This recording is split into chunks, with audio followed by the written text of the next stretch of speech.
Jadi kita gunakan example dari Ministry of Domestic Trade KPDN HEP. Let's say Perodua Myvi tahun 2025 baru. Harga kereta 55,600. Tempoh pinjaman 9 tahun atau 108 bulan dengan flat rate 2.8%. Monthly payment ialah 649 dengan keseluruhan total interest 14,460. Jadi kita nak tengok apa jadi bila kita settle awal, let's say kata dalam tempoh 3 tahun. Jadi mengikut sistem sebelum ini, Rule of 78, selepas 3 tahun, bayaran pokok yang kita bayar ialah 15,349 dan interest RM8,005 dengan baki hutang RM40,251.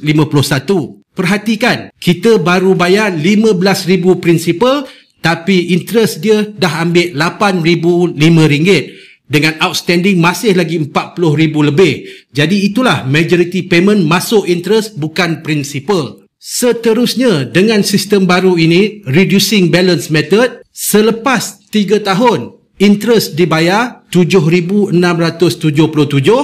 outstanding hanya tinggal RM39,923. Jadi ini menjimatkan tak banyaklah, RM328 untuk bayaran full settlement.